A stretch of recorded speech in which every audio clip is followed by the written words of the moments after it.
위치를 잘못 기억하고 있었던 거였죠. 차는 제자리에 있었습니다. 차는 변함없이 그 자리에 항상 저를 기다리고 있었는데 제가 그 자리를 못 찾았던 것이죠.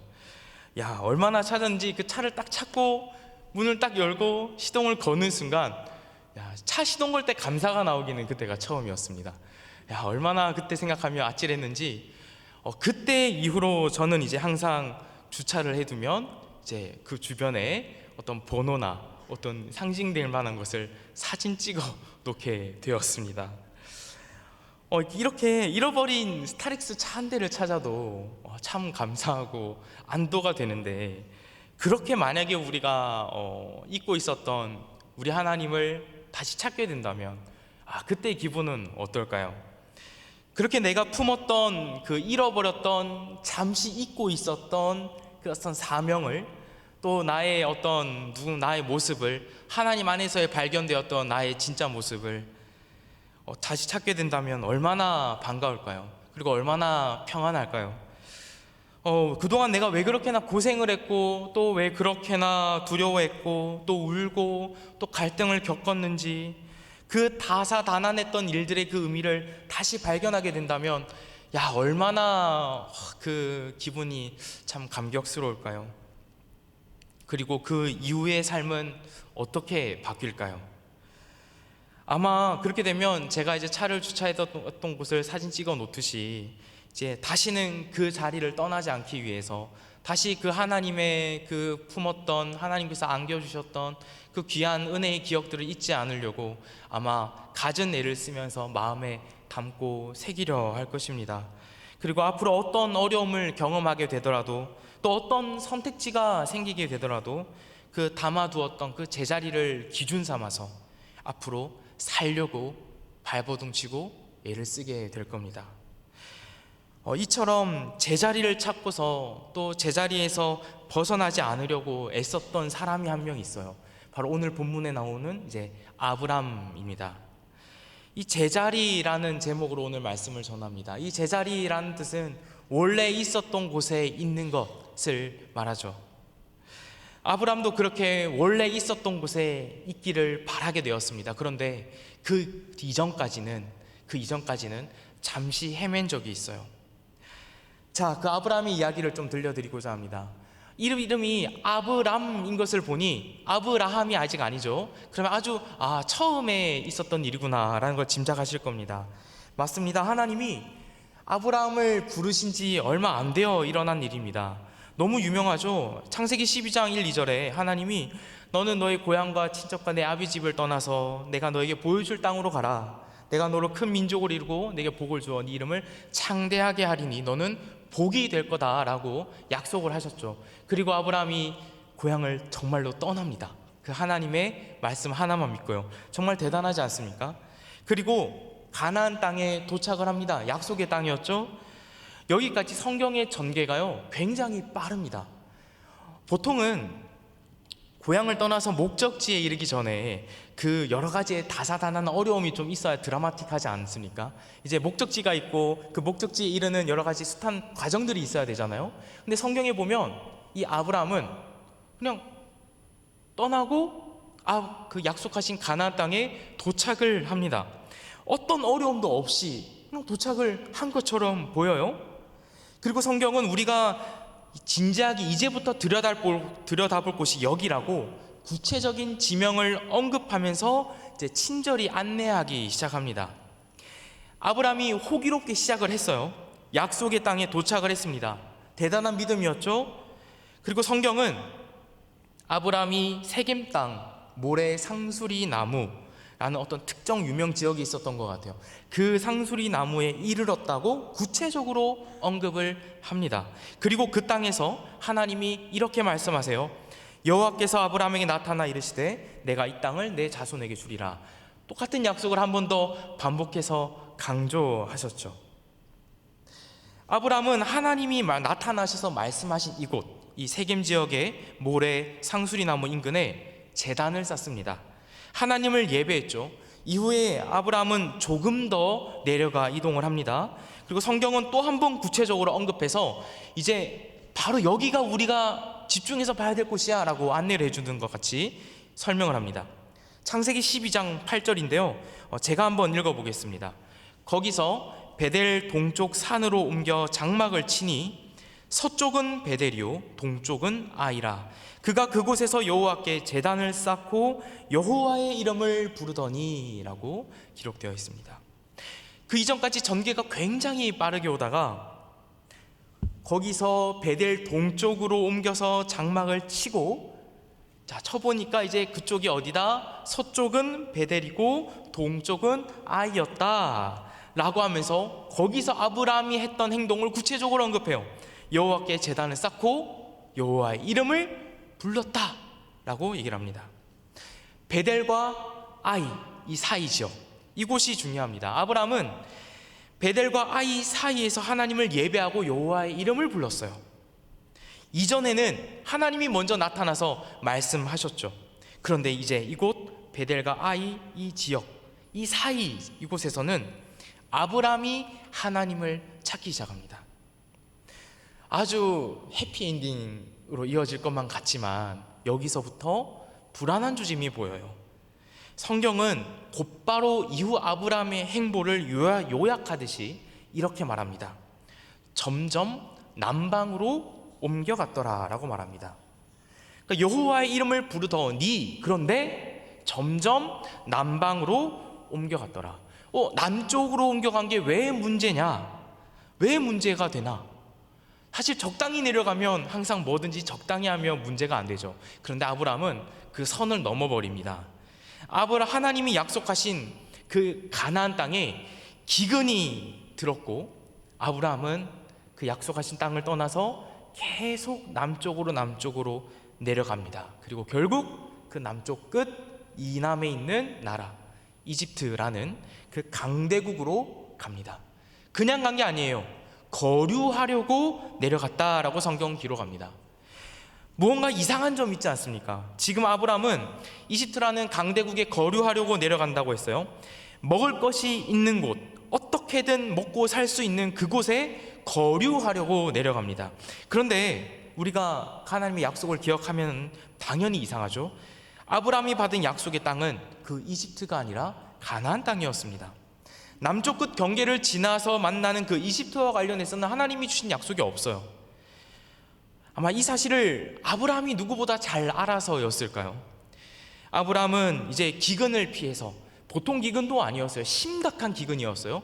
그 심각한 기근을 피해서 이집트에 왔으니 그 이집트에서 살아남을 방도를 궁리하기 시작합니다. 근데 그 궁리하는 그것이 좀 우리의 표현을 하면 꽤나 좀 찌질해요. 자기 아내 사례를 누이라고 속이죠. 너무 유명한 장면입니다. 아마 여기서 그 아내 사례가 얼마나 예쁠까를 상상하신다면 그건 성경이 말하고자 하는 바와는 의도와는 좀 다릅니다.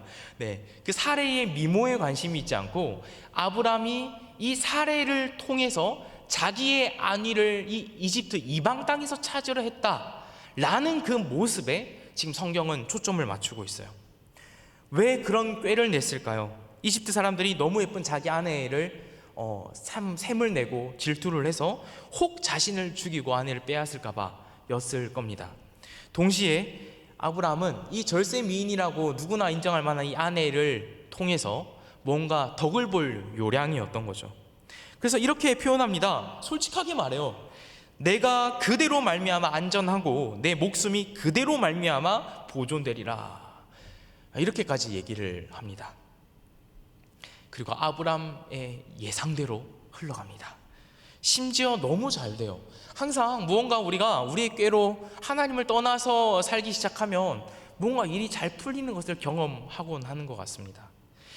이집트를 다스리는 파라오, 이제 바로라고 기록되어 있죠. 이 파라오에게까지 아리따운 연에 대한 소문이 들려옵니다. 그 여인은 외지인 아브라함의 누이인데 굉장히 미인입니다 라는 소문이죠.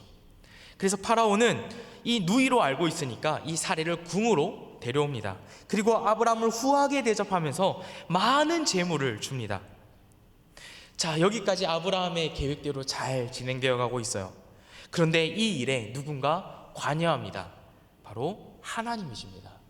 하나님은 아브라함의 아내 사레가 파라오의 궁에 들어가게 된 일로 이집트 왕가에 아주 큰 재앙을 내리십니다. 그 재앙이 무엇인지는 성경이 밝히지 않아서 모릅니다. 다만 그 재앙이 얼마나 무서웠는지 이 파라오라는 이 한 대국의 왕이 이 재앙의 원인이 이 사례를 왕궁으로 들인 것에 있다는 것을 결국 알기에 이릅니다. 그리고 아브라함의 누이 사례가 사실은 아브라함의 아내였다라는 것, 그리고 그 아내를 내가 궁으로 들였다라는 사실을 알게 돼요. 파라오는 자신을 속인 이 아브라함을 원망하면서 강제로 나라에서 내보냅니다. 사실상 추방이라고 할 수 있죠. 아브라함의 입장에서 생각해 봅시다. 굉장히 당혹스러워요. 아브라함은 자신의 계획대로 잘 진행되어 가고 있었던 중이었습니다. 생각대로 잘 되고 있었는데 갑자기 들통이 나버린 거예요. 추방이라니, 나 지금 내 계획대로 먹고 살 만한 모든 것이 지금 안위가 보장되었는데 추방이라니. 그런데 이때 성경은요, 파라오가 아브라함을 그냥 내쫓은 게 아니라 이미 아브라함에게 준 많은 재물을 뺏지 않고 함께 보내었다라고까지 기록을 합니다.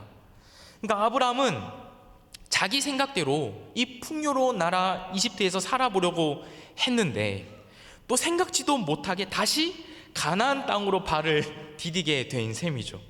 그리고 그의 수중에는 양과 소와 노비와 나귀와 낙타 등 수많은 재물이 붙어 있었습니다. 성경은 이 추방당한 아브라함에게 가축과 은과 금이 풍부했다라고 말을 해요. 하나님은 이런 아브라함에게 너 왜 내가 약속한 그 땅에서 끝까지 버티지를 못했냐? 너 왜 나와 함께한 그 약속을 저버렸냐? 왜 믿음 없이 행동했냐? 왜 그것밖에 헌신하지 못했냐? 라고 말씀하시지 않습니다. 왜 너는 그렇게밖에 못해? 넌 안 될 놈이야? 라고 정죄하지 않으셨어요. 하나님은 오히려 이 모습 속에서 아브라함 모르게 일하셨고 끝까지 아브라함을 포기치 않으셨습니다. 이 심각한 기근으로 하나님의 약속을 붙들 용기를 잃어버린 아브라함, 그 아브라함에게 다시 살아갈 용기를 주시기 시작합니다.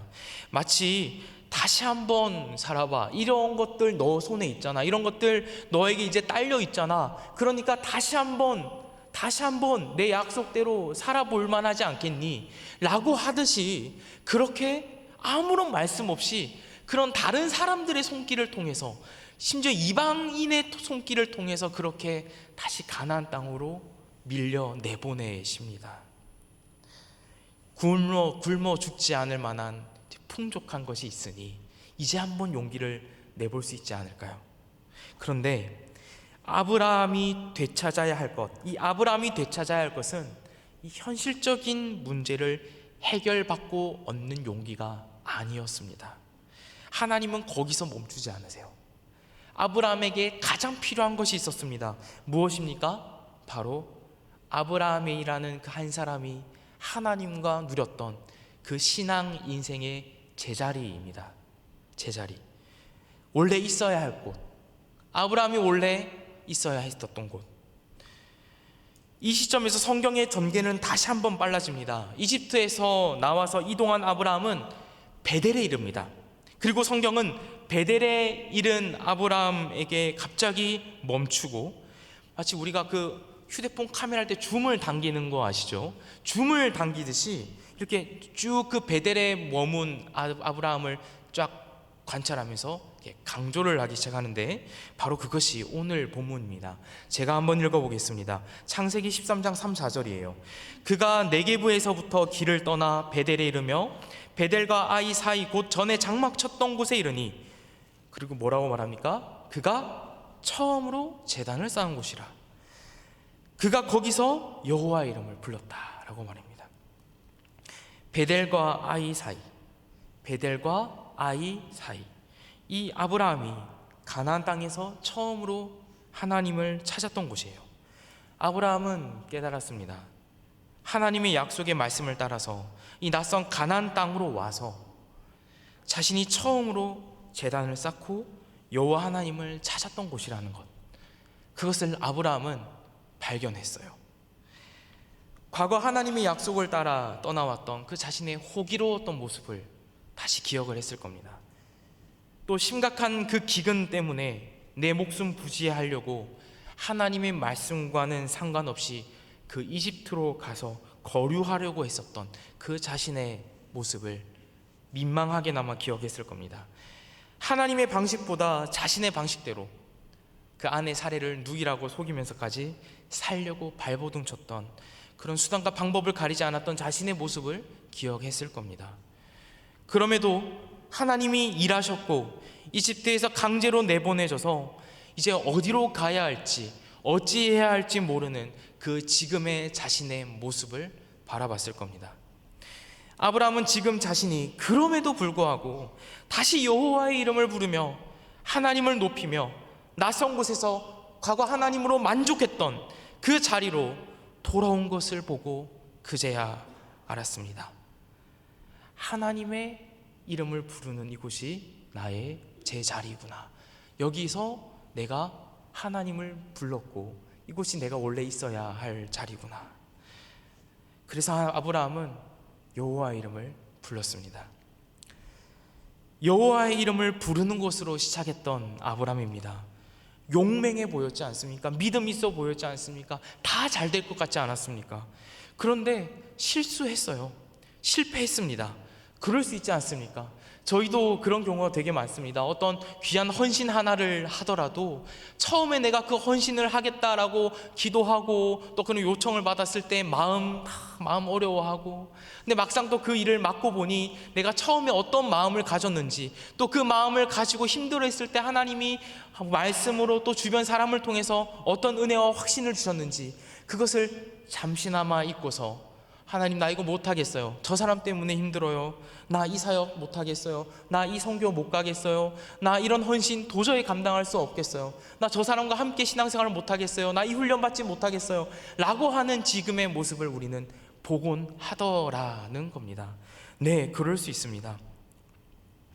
그런데 그런 우리에게 하셨듯이 아브라함에게도 하나님은 여전하셨어요. 여전하셨습니다. 그 하나님의 여전하심 덕분에 아브라함은 제자리로 돌아오게 되었습니다. 아브라함의 제자리는 하나님의 이름을 부르며 하나님을 찾고 예배하는 자리였어요. 기근 때문에 용기를 잃고 타국으로 넘어가서 아내를 누이라고 속이고 찌질함을 자신 있게 말을 했던 그 아브라함, 그런 그는 돌아갈 수 있었습니다. 그 하나님과 예배했던 그 제자리로 말이죠. 여호와를 불렀던 그 제자리로 말이죠. 처음 하나님을 부르며 예배했던 그 심정과는 너무나도 다르게 지금은 패배감에 눌려 있을지라도 돌아갈 수 있었다라는 겁니다. 여호와를 불렀던 그 제자리로 말이죠. 그 제자리는 용맹하고 믿음 좋고 하나님의 말씀에 언제나 순종할 수 있을 것만 같은 사람이 돌아가는 자리가 아니라 실패하는 사람, 그리고 실수했던 사람, 그리고 하나님 떠나서 내 방식대로 아등바등 살아보려 했던 사람, 그런 하나님의 자녀들, 바로 저와 우리 모두가 돌아갈 수 있는 제자리였다라는 겁니다. 그 제자리를 경험하고 난 아브라함의 모습은 꽤나 달라집니다. 아브라함이 조카 이제 롯이 있었습니다. 그러니까 아브라함의 조카 롯과 함께 이제 살아보려 했는데 너무 재산이 많은 겁니다. 자기의 이 재산 중에 하나, 이제 노비들끼리, 종들끼리 서로 싸우는 지경에 이르는 겁니다. 이제 분가를 해야 되는 때가 된 거죠. 누가 봐도 좋은 땅은 어디냐면 바로 지금 가나안 땅이 아니라 이 요단 동쪽에 있는 곳이었습니다. 성경은 그 요단 동쪽을 이렇게 표현합니다. 여호와의 동산 같고, 또 아주 재미있는 표현인데요, 애굽 땅과 같았다라고 표현합니다. 애굽 땅과 같았다. 아브라함은 과거에 애굽 땅을 바라보고 갔던 사람이잖아요. 근데 지금 이 롯과 이제 분가를 해야 될 시점에서 제자리를 경험하고 난 이후에 아브라함은 이 애굽 땅과 같은 그 요단 동쪽 편을 먼저 내가 가겠다고 선점하지 않습니다. 그럴 수 있음에도 그리하지 않습니다. 그리고 조카 롯에게 우선권을 줍니다. 당연히 좋아 보이는 그 땅을 선택할 것을 알고 그랬던 것 같아요. 그리고 역시나 롯은 요단 동쪽을 택합니다. 그쪽은 물도 넉넉했다라고 표현이 되어 있어요. 그런데 반대로 아브라함은 물도 넉넉하지도 않고 심지어 언제 또다시 심각한 기근이 닥칠지 모르는 그 가나안 땅에 머뭅니다. 왜요? 그 땅이 더 좋아 보여서요? 아닙니다. 바로 하나님이 나와 함께 하셨던 그 제 자리를 경험해 보니 내가 하나님의 약속과 다르게 산다고 하여서 나에게 안위가 있지 않구나 라는 것을 너무나도 절실히 경험했었기 때문입니다. 아브라함은 배웠습니다. 자신이 이 거할 곳은 보기에 풍족한 곳이 아니라 여호와께서 주시기로 약속하신 그 약속의 땅이라는 것을 배웠어요. 또 그 약속에 신실하시기를 과거에는 하나님이 전적으로 하셨지만 이번에는 아브라함이 신실함에 한번 응답해 봅니다. 그리고 그의 응답하듯이 롯이 떠난 후에 여호와께서 아브라함에게 나타나세요. 그리고 다시 한번 약속을 주십니다. 보이는 땅을 너와 내 자손에게 주겠다라고 말이죠. 마치 이때 하나님이 나타나셔서 하신 말씀은 저에게는 너가 한 결정 너무 잘했다라고 하는 것처럼 저는 느껴져요. 아브라함이 다시 그 땅을 떠나서 애굽으로 갈만 했음에도 불구하고 그러지 않고 전적으로 하나님과의 제자리를 경험한 자로서 그 하나님과의 제자리를 지키고 살고자 결단하는 그 모습은 너무나도 믿음의 대단함이라고 표현하기보다는 너무 기특하고 또 귀한 결정인 것이죠. 하나님의 약속과 상관없이 살다가 하나님의 그 주도적인 역사로 다시 제자리로 돌아온 이 아브라함에게 다른 어떤 징벌을 가하시거나 어떤 강력한 요구를 하시지 않습니다. 다만 보여주셨어요. 무엇을 보여주셨습니까? 우리가 어떤 관계였는지를 보여주시죠. 아브라함은 하나님의 이름을 부르며 하나님은 그에게 말씀하시는 관계, 그 기억이 있던 장소로 인도하시고 그 아브라함이 가졌던 그 처음 마음을 다시 회복시키십니다. 우리가 믿는 하나님이 바로 그런 분이세요. 이 자리에 모이신 우리 귀한 성도님들의 제자리는 어디십니까? 우리는 아브라함이 겪었던 그 심각한 기근과 같은 어려움, 그리고 혹은 내 방식 또 내 꾀, 그런 것들 때문에 아마 자주 그 제자리가 어디였는지 잊고 살 때가 있는 것 같습니다. 그런데 하나님은 우리에게 가장 필요한 것이 이 하나님을 친밀히 찾고 하나님을 알아갔던 그 제자리라는 것을 너무나 잘 아십니다. 하나님이 더 잘 아세요. 그래서 우리의 이 현실적인 여러 어려움에도 불구하고 가장 시급하게 또 결국에 우리를 도달하도록 인도하시는 그 지점이 바로 여호와 하나님과의 교제라는 것, 그 기억이라는 것, 그 장소라는 것을 하나님이 아시고 끝까지 우리를 결국 그쪽으로 옮겨다 놓으신다라는 사실, 그분이 하시는 일이 바로 우리에게 행하시는 일이라는 것, 그것을 우리는 기억할 필요가 있습니다. 우리 성도님들의 제자리는 어디입니까? 혹은 우리 성도님들의 제자리는 언제입니까? 또 하나님이 어떻게 일하셨고 또 그 하나님을 그 시절에 어떻게 아셨습니까? 성경에 나오는 숱한 인물들도 다 그렇게 살았던 것 같아요. 지금 우리가 겪어왔던 그 제자리의 경험들처럼 다 그렇게 살아왔습니다. 예, 몇 가지를 들어드리고 싶어요. 열왕기상 19장에 이제 북이스라엘의 아합 왕이 다스리던 시절, 이제 엘리야라는 선지자가 있었습니다. 이제 엘리야 선지자는 호기롭게 이 수백이나 되는 이 바알과 아세라 선지자, 그들과 대결을 했고 승리했습니다. 엘리야 선지자가 쌓은 제단에만 하나님이 불을 내려주셨고 바알이 아니라 하나님이 유일하시고 참되신 여호와 하나님이시라는 사실을 증명해내셨습니다. 하나님 스스로요. 그리고 모든 이방의 선지자들을 엘리야의 칼로 처단을 합니다. 이 때문에 왕후 이세벨이 분노하고 엘리야에게 사람을 보냅니다. 그리고 엘리야 너를 죽이겠다라고 협박을 하죠. 공언을 합니다. 야고보서에서 엘리야 선지자가 우리와 성정이 같다라고 얘기를 하거든요. 그래서 그럴까요? 이렇게 우리와 성정이 같은 엘리야는요, 심각한 두려움에 빠지기 시작합니다. 그리고 가능한 멀리 도망치기 시작합니다. 이때 엘리야는 하나님의 산이라고 불리는 그 호렙산에 가고자 합니다. 가는 길에 이 로뎀나무라고 하는 그곳 아래에 지쳐서 쓰러지고 살 소망이 끊어져서 이제 더 이상 나는 못 가겠다, 차라리 하나님 여기서 나를 죽여달라라고 하는 말을 꺼내기까지, 그런 상태에 도달한 엘리야를 하나님이 천사를 보내셔서 기력을 찾게 하십니다. 그리고 계속해서 그 하나님의 산 호렙으로 가게 하십니다. 굳이 왜요? 그곳에서 하나님이 말씀하시고 용기 주실 수도 있잖아요. 그곳에서 하나님이 무언가 하나님의 큰 일을 행하실 수도 있잖아요. 언제든지 만나 주실 수 있지 않습니까? 그런데 하나님이 너무나도 잘 아시는 거예요. 엘리야에게 그곳 하나님의 산이라고 불리는 그 호렙이 엘리야의 제자리였기 때문입니다. 하나님을 뵙고자 하는 곳, 심히 두려워서 선지자의 사명을 내팽겨 치고서도 갈 수 있는 그곳, 엘리야의 제자리이기 때문입니다.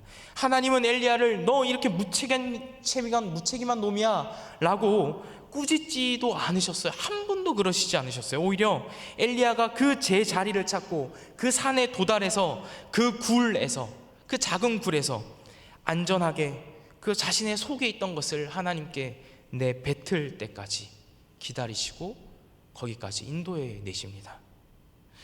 또 하나의 예가 있습니다. 바로 시편 57편에 나오는 다윗입니다. 이때 다윗은 성경이 표현합니다. 사울을 피해서 동굴에 숨어 있는 다윗이라고요. 목숨의 위협과 앞이 보이지 않는 이 캄캄한 인생을 살고 있습니다. 다윗은 이때 자신만의 제자리를 이렇게 표현합니다. 죽게 피한다 라고요. 시편 57편 1절을 제가 읽어보겠습니다. 하나님이여 내게 은혜를 베푸소서, 내게 은혜를 베푸소서. 내 영혼이 주께로 피하되, 내 영혼이 주께로 피하되 주의 날개 그늘 아래에서 이 재앙들이 지나기까지 피하리이다. 아멘. 내 영혼이 주께로 피하되, 자신을 죽이려는 이 사울을 피해서 굴에 숨어 있으면서 그 다윗은 제자리를 놓지 않았습니다. 그 제자리는 바로 하나님이셨죠. 그 때문에 다윗은 이렇게 고백하기에 이릅니다. 그 맥락에서 나오는 57편 7절 말씀인데요, 우리 한번 같이 읽어보겠습니다. 하나님이여 내 마음이 확정되었고 내 마음이 확정되었사오니 내가 노래하고 내가 찬송하리이다. 아멘. 자신을 잡아 죽이려는 자들이 널린 이 판국에 하나님을 노래하고 찬송하는 이 마음의 정함이 있는 것은 왜입니까? 제자리를 찾았기 때문입니다. 우리 하나님은 우리가 생각하는 것보다 훨씬 많이 신실하십니다. 한결같다라는 말이죠. 변함없이요. 아브라함이 결국 제자리를 찾도록 인도하시는 분이 우리가 닻을 내리고 영혼의 닻을 내리고 항상 의지하고 있는 우리 하나님, 그분이십니다. 두려워 도망치기 바빴던 엘리야가 제자리에 이르도록 부축하신 분이 바로 우리가 의지하고 있는 그분 하나님이십니다.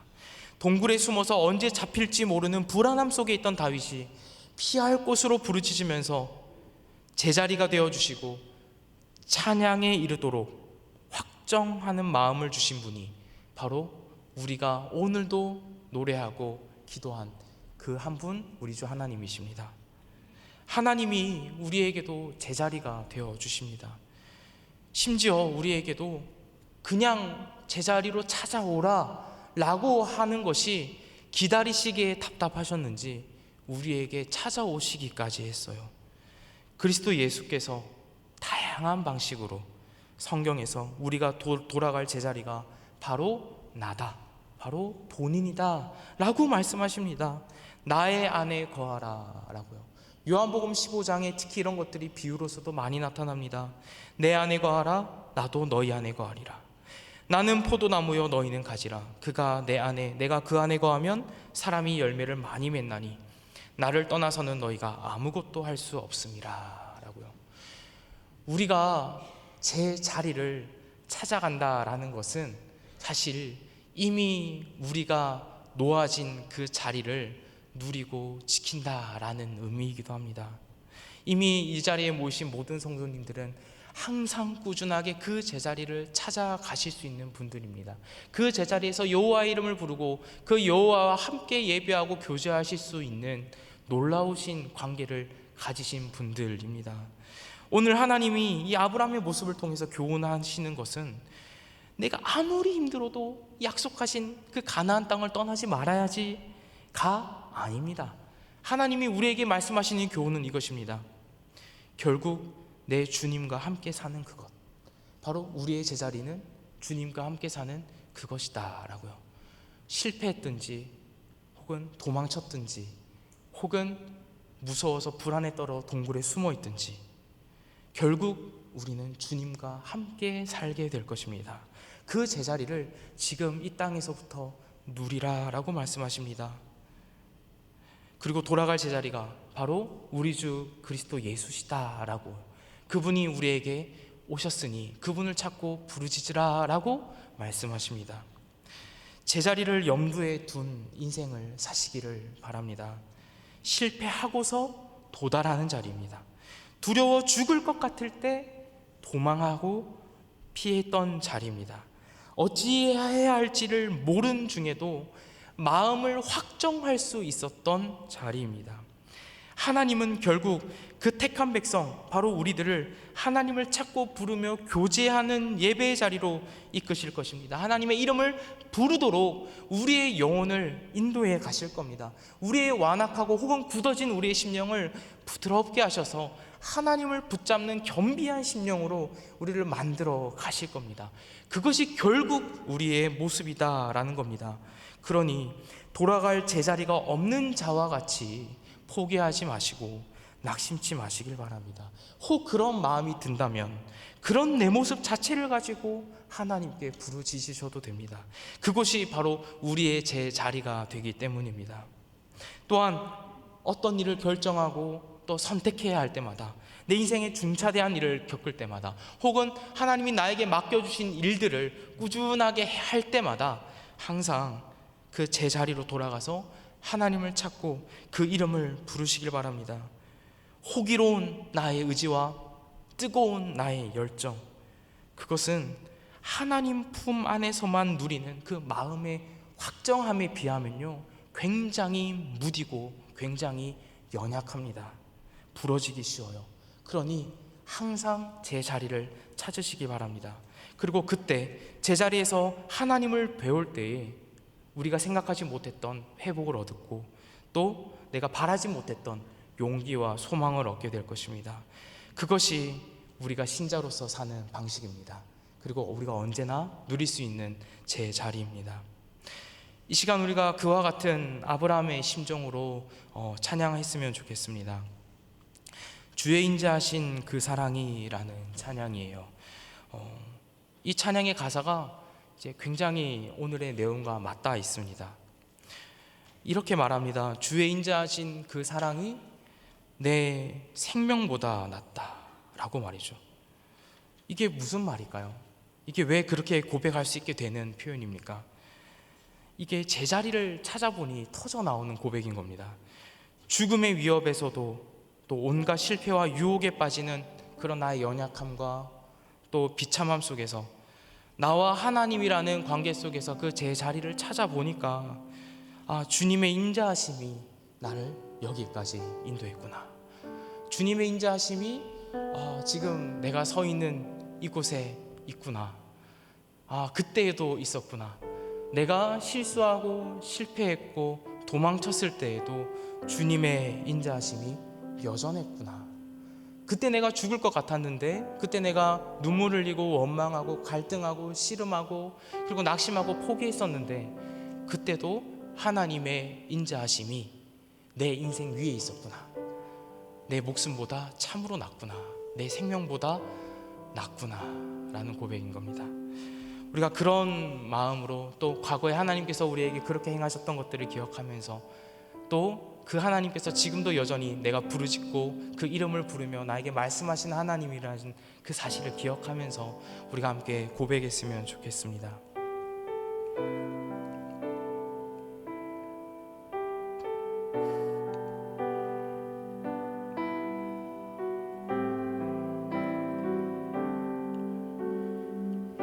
주의 인자하신 그 사랑이, 주의 인자하신 그 사랑이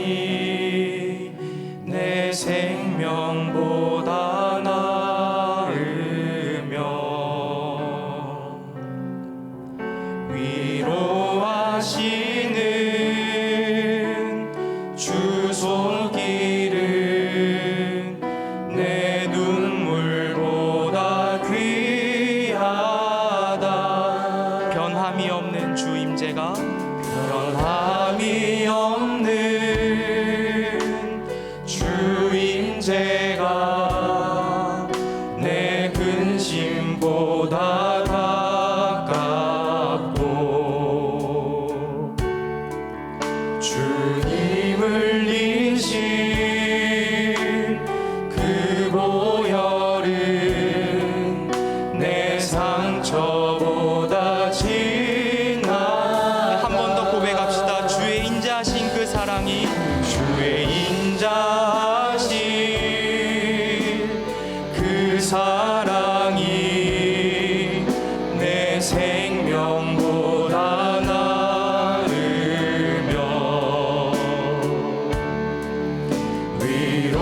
위로하시는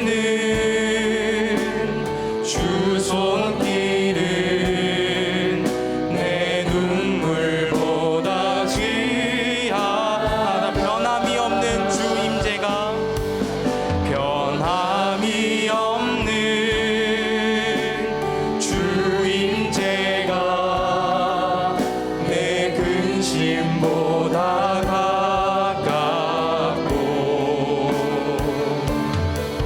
주님을 이신 그 보혈은 내 상처보다 진하다.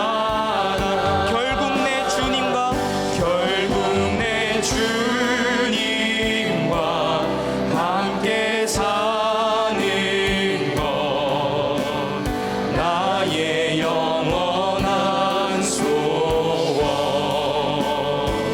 주의 아름다움 안에 사는 것, 나의 영원한 길. 결국 내 주님과 함께, 결국 내 주님과 함께 사는 것, 나의 영원한 소원. 주의 아름다움 안에 사는 것, 나의 영원. 이것이 우리의 고백입니다. 결국 내 주님과 함께 사는 것, 결국 내 주님과 함께 사는 것, 나의 영원한 소원. 주의 아름다움 안에 사는 것, 나의 영원한.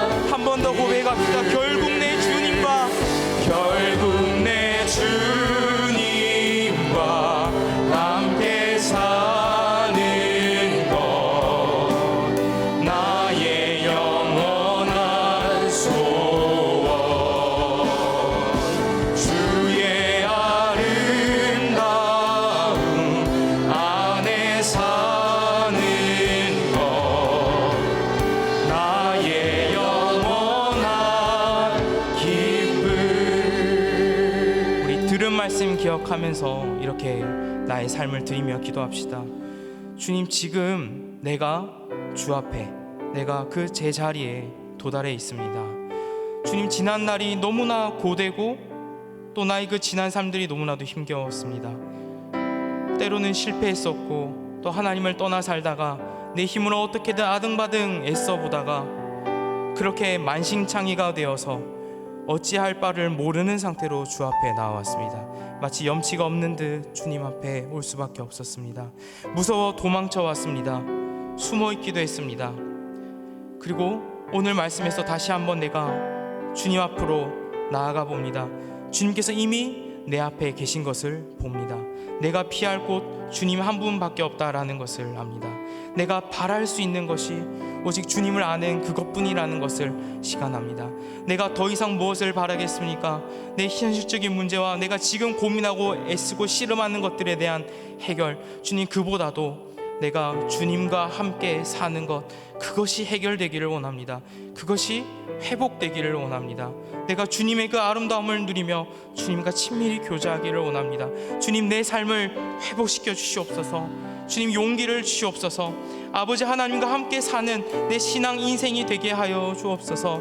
주님, 나 같은 자도 아버지 하나님 앞에 다시 되돌아왔을 때 주의 제자리 앞에서 다시 한번 용기를 내고 다시 한번 주님의 약속 따라서 살아내보는 멋진 인생 되기를 원합니다. 주님, 그렇게 내 삶을 만져주시고 인도하여 주옵소서 라고 이 시간 우리 함께 기도하겠습니다.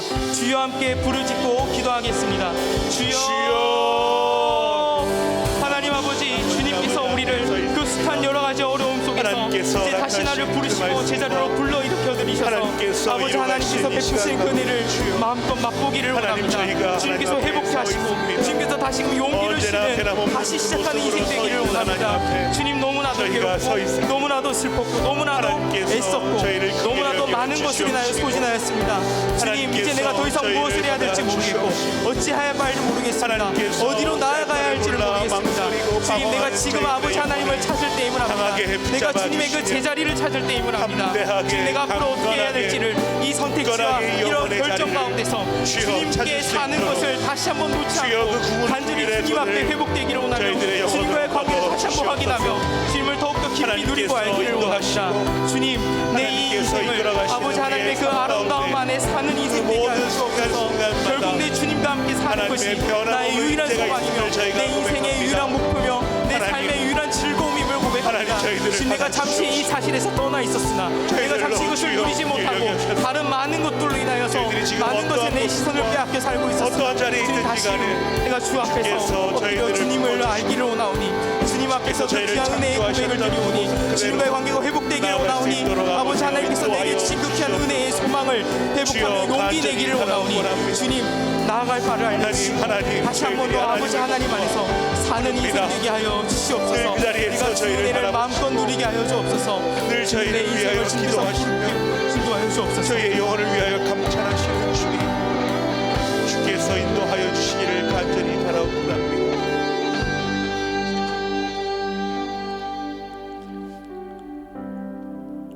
우리가 그런 마음으로 이렇게 찬양했으면 좋겠습니다.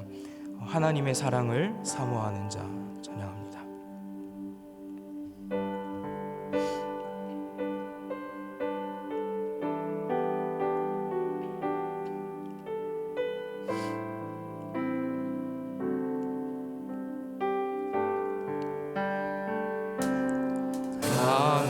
하나님의 사랑을 사모하는 자, 하나님의 평안을 바라보는 자, 너의 모든 것 창조하신 우리 주님이 너를 얼마나 사랑하시는지 하나님께 찬양과 하나님께 찬양과 경배하는 자, 하나님의 선하심을 닮아가는 자, 너의 모든 것 창조하신 우리 주님이 너를 자녀 삼으셨네. 하나님 사랑의 눈으로 하나님 사랑의 눈으로 너를 어느 때나 바라보시고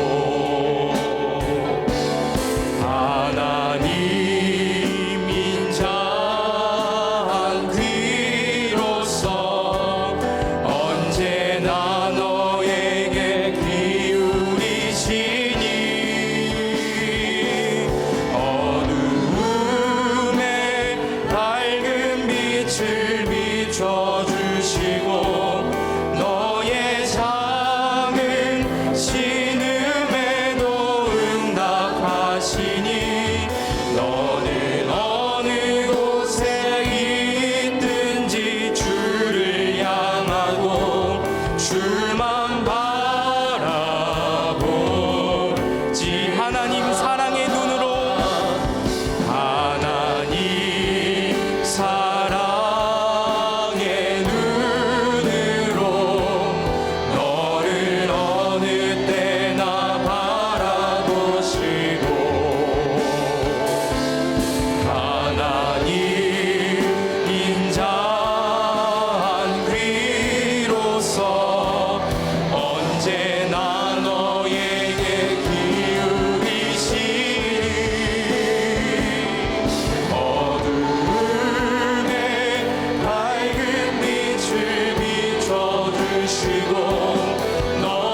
우리가 이 시간 하나만 더 기도하고 또 교회를 위해서 기도했으면 좋겠습니다. 우리가 오늘 들은 말씀 속에서 하나님께서 우리를 그렇게 제자리로 인도해 가시는 그 하나님의 귀한 손길과 그 인자한 성품의 일하심을 보았습니다. 때로는 이제 우리가 그 역할을 감당해야 할 때도 있습니다. 나의 이웃, 또 내 가족, 그리고 우리가 함께 섬기고 있는 동역자들, 그들에게 내가 하나님과의 그 제자리에 다리가 되어줄 수 있는 역할을 때때로 우리가 감당하기도 합니다. 우리가 그 일이 굉장히 귀하고 복됩니다. 비록 그 사실을 그 당사자는 알지 못할지라도 우리의 이 쌓아가는 이 기도가 그들의 구원을 위하여서 하나님께서 속히 역사하실 것을 믿는 믿음으로 드릴 때에 우리 주님께서는 반드시 그 사람을, 또 그 영혼을, 그 가족을, 또 그 자녀를 하나님과의 그 제자리로 불러 인도하시리라 믿습니다. 우리가 지금 내 인생 속에서 내가 생각하는 그 사람을 위해서 그 사람이, 그 인생이 하나님과의 그 제자리를 찾게 해달라고 주님을 부르짖고 주님께 말하고 주님과 교제하며 주님에게로 피할 줄 아는 인생 되게 해달라고 우리가 그렇게 그 영혼을 위해서 기도합시다. 그렇게 우리의 자녀와 우리 가족과 우리 동역자들과 우리 성도님들을 위해서 이 시간 함께 기도했으면 좋겠습니다. 우리가 함께 주여 부르시고 우리의 이웃을 위해 기도하겠습니다. 주여, 주님 하나님께서 주님께서 우리의 손길을 통하여서 또 우리의 발걸음과 우리의 기도를 통하여서 누군가에게 그들이 하나님과의 교제를 회복할 수 있게 일하실 것을 믿습니다.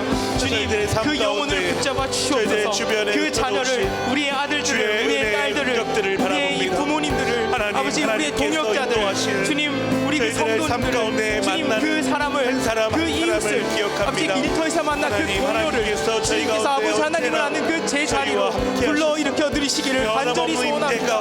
아버지 하나님이 그 영혼이 아버지 하나님과의 그 제자리를 누리지 못하여서 언제든지 자기의 힘으로 날마다 아버지 하나님이 아닌 다른 것에 쫓아 살아가고 있습니다.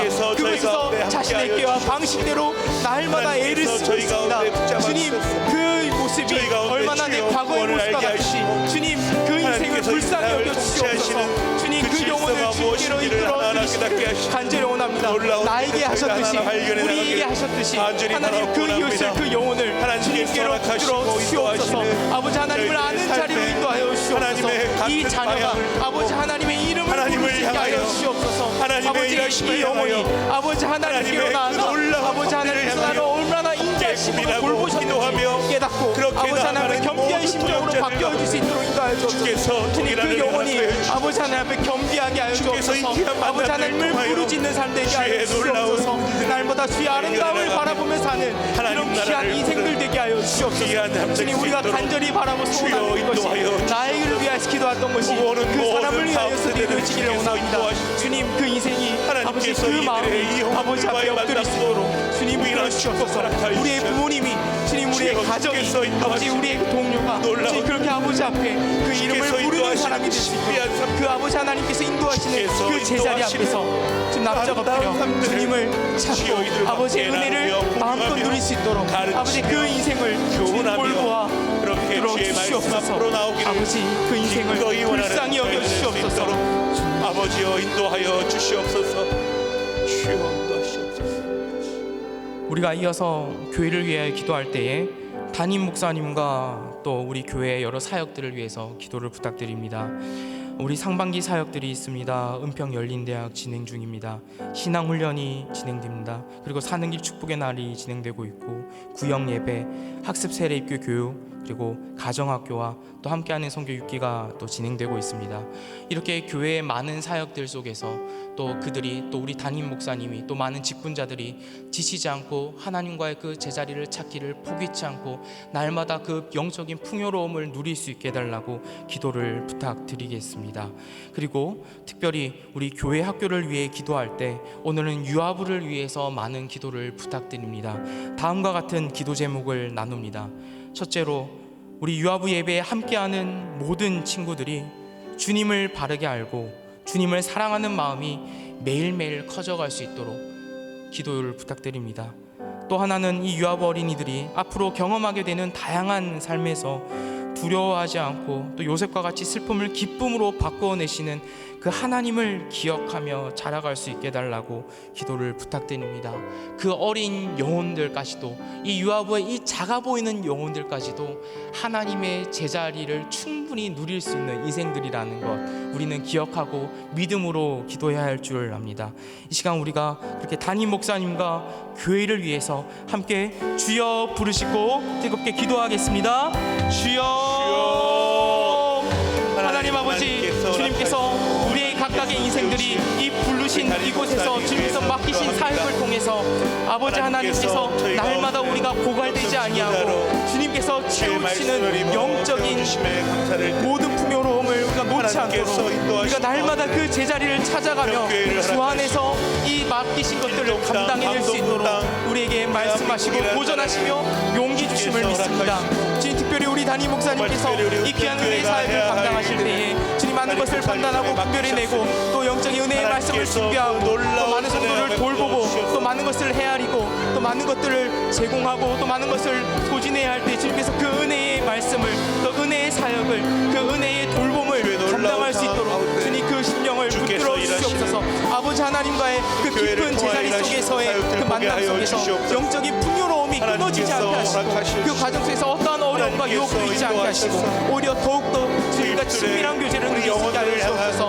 뿐만 아니라 우리 교회 많은 친구자분들과 특별히 많이 진행되고 있는 이 많은 사역들 속에서 우리가 모두가 함께 우리의 호기로움으로 이것을 감당하지 아니하고 오직 우리의 의지와 열정으로만 감당하지 아니하고 오직 하나님께서 우리에게 주시는 이 은혜의 제자리를 날마다 찾아가며 감당해낼 수 있도록 주님 우리 교회의 모든 일꾼들을 헌신자들을 복되게 하여 주옵소서.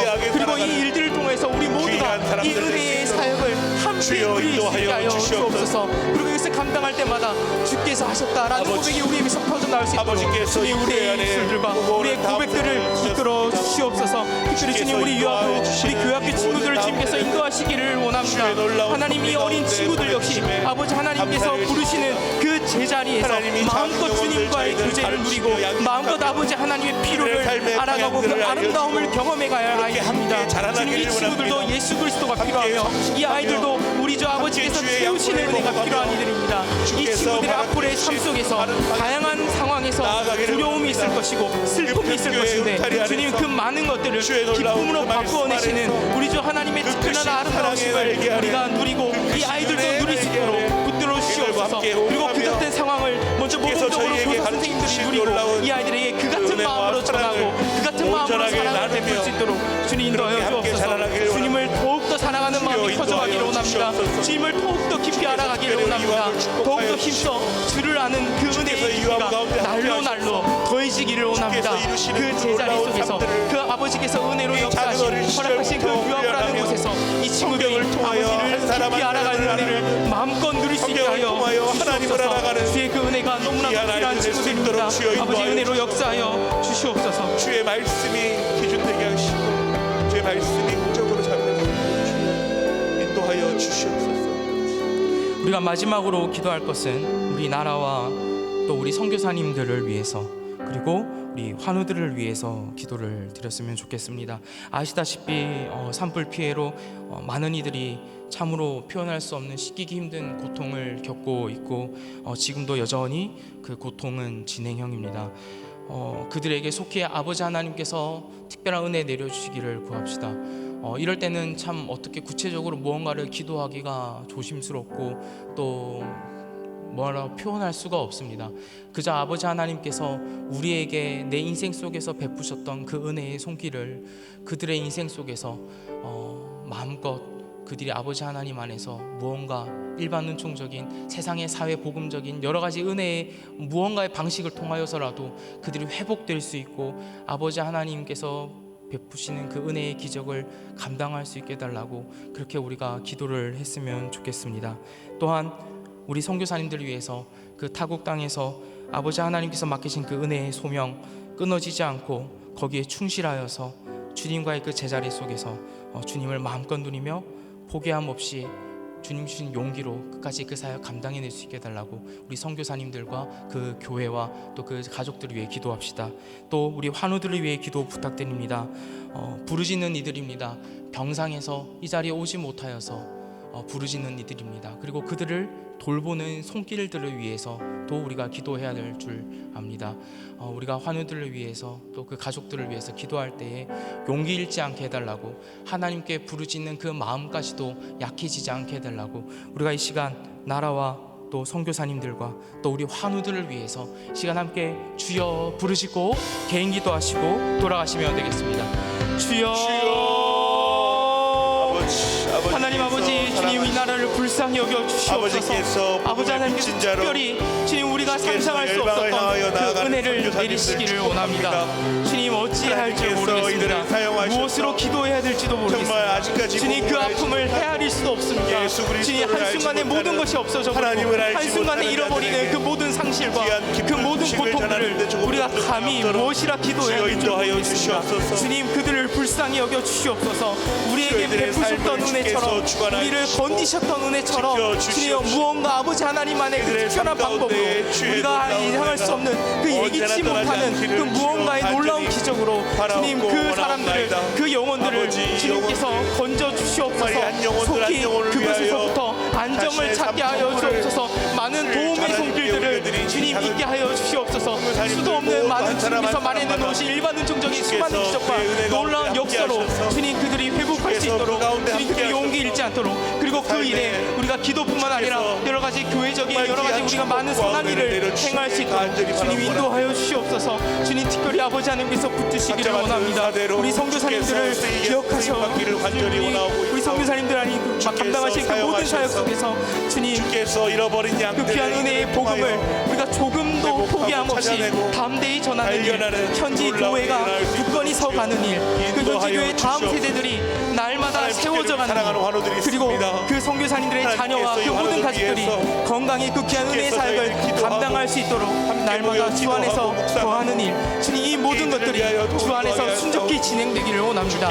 많은 어려움이 있습니다. 많은 유혹과 방해들이 있습니다. 주님 돌봐 주시옵소서. 주님 아버지 긍휼히 여겨 주시옵소서. 우리 많은 환우분들이 있습니다. 주님 그들의 부르심을 들으시고 주님 교회의 기도를 통하여 주님께서 그들의 치유함을 주시다하셨으니 주님 그들을 인도하여 주시고 그들에게 특별한 은혜의 역사를 더하여 주셔서 그들의 부르짖는 소리가 끊어지지 않게 하시고 아버지 하나님 특별히 역사하시기를 원합니다. 그 도움의 손길까지도 주님께서 끊으시지 않도록 용기 주시기를 원합니다. 아버지 인도하여 주시옵소서.